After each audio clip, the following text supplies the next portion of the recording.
महादेव, श्री शिवाय नमस्तुभ्यम। आप सभी कमेंट में हर हर महादेव जरूर लिखिएगा। श्री कृष्ण गोविंद हरे मुरारी, हे नाथ नारायण वासुदेवा। माघ का पावन महीना शुरू हो गया है, जो कि 14 जनवरी 2025 से शुरू होकर इस बार 12 फरवरी 2025 को समाप्त होगा। माघ का महीना भगवान श्री कृष्ण को बहुत अधिक प्रिय है। इस माह में गंगा स्नान और दान का विशेष महत्व होता है। माघ मास हिंदू पंचांग के अनुसार 11वां महीना होता है। माघ का महीना पहले माघ का महीना था, जिसका संबंध भगवान कृष्ण के एक स्वरूप माधव से है। इस महीने को अत्यंत पवित्र और पावन माना जाता है। इस मास में भगवान विष्णु और माता लक्ष्मी की पूजा का विधान है। इस माह में संगम में कल्पवास भी किया जाता है, जिससे व्यक्ति शरीर और आत्मा से नया हो जाता है। अभी तक हमने माघ मास के महत्व का चौथे अध्याय का श्रवण किया है। आज हम माघ मास के महत्व का 5वें अध्याय का श्रवण करेंगे। कहते हैं कि माघ मास में यदि आप माघ मास के महत्व का सच्चे दिल से श्रवण करते हैं तो आपकी जो भी मनोकामना होती है वो अवश्य ही पूर्ण होती है। तो आइए शुरू करते हैं माघ मास के महत्व का 5वां अध्याय। दत्तात्रेय जी कहते हैं कि हे राजन, एक प्राचीन इतिहास कहता है, भृगु वंश में ऋषिका नाम की एक ब्राह्मणी थी, जो बाल्यकाल में ही विधवा हो गई थी। वह रेवा नदी के किनारे विंध्याचल पर्वत के नीचे तपस्या करने लगी। वह जितेंद्रिय, सत्यवक्ता, सुशील, दानशीलता तथा तप करके देह को सुखाने वाली थी। वह अग्नि में आहुति देकर उच्च वृत्ति द्वारा छठे काल में भोजन करती थी। वह वल्कल धारण करती थी और संतोष से अपना जीवन व्यतीत करती थी। उसने रेवा और कपिल नदी के संगम में 60 वर्ष तक माघ स्नान किया और फिर वहीं पर मृत्यु को प्राप्त हो गई। माघ स्नान के फल से वह दिव्य 4000 वर्ष तक विष्णुलोक में वास करके सुंद और उपसुंद दैत्यों का नाश करने के लिए ब्रह्मा द्वारा तिलोत्तमा नाम की अप्सरा के रूप में ब्रह्मलोक में उत्पन्न हुई। वह अत्यंत रूपवती, गान विद्या में अति प्रवीण तथा मुकुट कुंडल से शोभायमान थी। उसका रूप, यौवन और सौंदर्य देखकर ब्रह्मा जी भी चकित हो गए। वह तिलोत्तमा रेवा नदी के पवित्र जल में स्नान करके वन में बैठी थी। तब सुंद व उपसुंद के सैनिकों ने चंद्रमा के समान उस रूपवती को देखकर अपने राजा सुंद और उपसुंद से उसके रूप शोभा का वर्णन किया। कहने लगे कि कामदेव को लज्जित करने वाली ऐसी परम सुंदरी स्त्री हमने कभी नहीं देखी। आप भी चलकर देखें। तब वह दोनों मदिरा के पात्र रखकर वहां पर आए जहां पर वह सुंदरी बैठी हुई थी, और मदिरा के पान विहल होकर क्राम कीड़ा से पीड़ित हुए और दोनों ही आपस में उस स्त्री रत्न को प्राप्त करने के लिए विवादग्रस्त हुए और फिर आपस में युद्ध करते हुए वहीं समाप्त हो गए। उन दोनों को मरा हुआ देखकर उनके सैनिकों ने बड़ा कोलाहल मचाया। तब तिलोत्तमा काल रात्रि के समान उनको पर्वत से गिराती हुई 10 दिशाओं को प्रकाशमान करती हुई आकाश में चली गई और देव कार्य सिद्ध करके ब्रह्मा के सामने आई। तो ब्रह्मा जी ने प्रसन्नता से कहा कि हे चंद्रवती, मैंने तुमको सूर्य के रथ पर स्थान दिया। जब तक आकाश में सूर्य स्थित है, नाना प्रकार के भोगों को भोगो। सो हे राजन, वह ब्राह्मणी अब भी सूर्य के रथ पर माघ मास स्नान के उत्तम भोगों को भोग रही है। इसलिए श्रद्धावान पुरुषों को उत्तम गति पाने के लिए यत्न के साथ माघ मास में विधि पूर्वक स्नान करना चाहिए। इस तरह से माघ मास के महात्म का 5वां अध्याय यहीं पर समाप्त होता है। आइए अब श्रीमद् भागवत गीता के अध्यायों का श्रवण करते हैं। कहते हैं कि भगवान श्री कृष्ण के श्रीमद् भागवत गीता के अध्यायों का श्रवण भी, महात्म का श्रवण भी माघ मास के महीने में अवश्य करना चाहिए। अभी तक हमने भगवत गीता के पहले अध्याय का श्रवण किया है। आज हम भगवत गीता के दूसरे अध्याय के महात्म का श्रवण करेंगे। बोलो विष्णु भगवान की जय। आइए अब दूसरे अध्याय का श्रवण करते हैं। दूसरा अध्याय है सांख्य योग।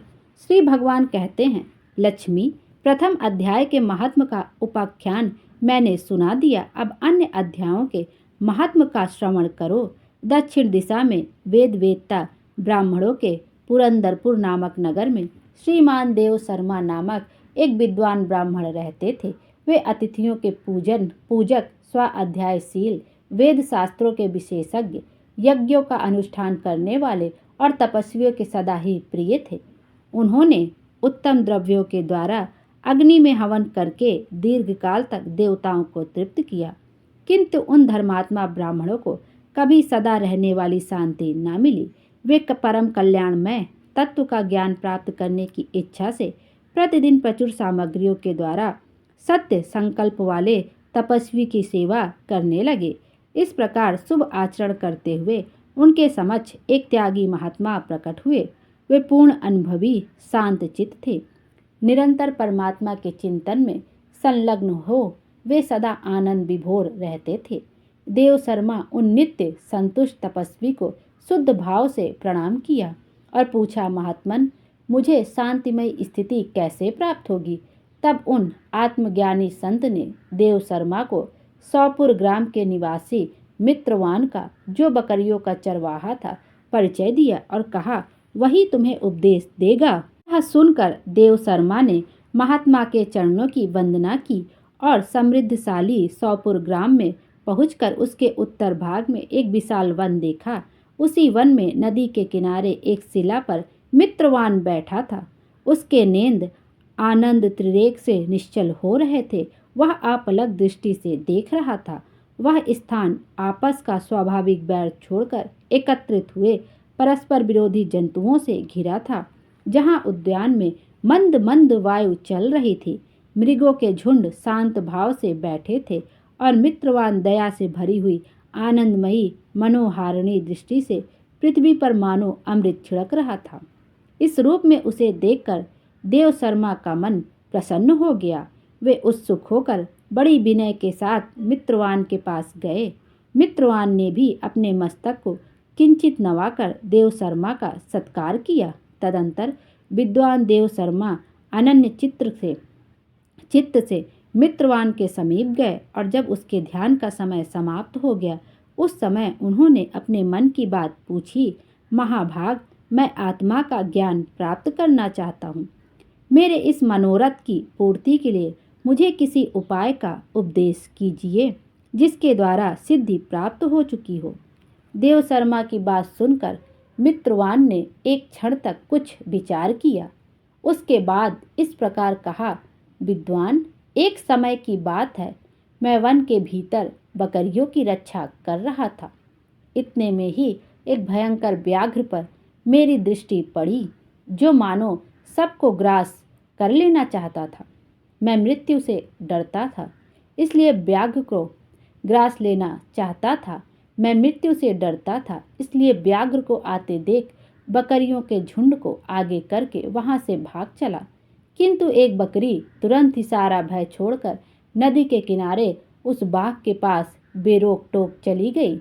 फिर तो व्याघ्र भी देश छोड़कर चुपचाप खड़ा हो गया। उसे इस अवस्था में देखकर बकरी बोली, व्याघ्र, तुमने तो अभीष्ट भोजन प्राप्त हुआ है। मेरे शरीर से मांस निकालकर प्रेम पूर्वक खाओ ना। तुम इतनी देर से खड़े क्यों हो? तुम्हारे मन में मुझे खाने का विचार क्यों नहीं हो रहा है? व्याघ्र बोला, बकरी, इस स्थान पर आते ही मेरे मन से देश का भाव निकल गया है। भूख प्यास भी मिट गई, इसलिए पास आने पर भी अब मैं तुझे खाना नहीं चाहता। व्याघ्र के यूं कहने पर बकरी बोली, न जाने मैं कैसे निर्भय हो गई हूँ। इसका क्या कारण हो सकता है? यदि तुम जानते हो तो बताओ। यह सुनकर व्याघ्र ने कहा, मैं भी नहीं जानता। चलो सामने खड़े हुए इन महापुरुष से पूछें। ऐसा निश्चय करके वे दोनों वहां से चल दिए। उन दोनों के स्वभाव में यह विचित्र परिवर्तन देखकर मुझे बड़ा विस्मय हुआ। इतने में उन्होंने मुझसे ही आकर प्रश्न किया। वहां वृक्ष की शाखा पर एक वानर राज था। उन दोनों साथ मैंने भी वानर राज से पूछा। विप्रवर, मेरे पूछने पर वानर राज ने आदरपूर्वक कहा, अजापाल, सुनो, इस विषय में मैं तुम्हें एक प्राचीन वृतांत सुनाता हूँ। यह सामने वन के भीतर जो बहुत बड़ा मंदिर है, उसकी ओर देखो। इसमें ब्रह्मा जी का स्थापित किया हुआ एक शिवलिंग है। पूर्व काल में यहाँ सुकर्मा नामक एक बुद्धिमान महात्मा रहते थे।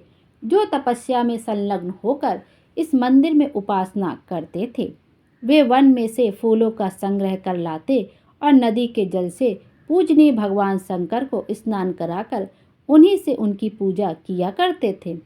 इस प्रकार आराधना का कार्य करते हुए सुकर्मा यहाँ निवास करते थे।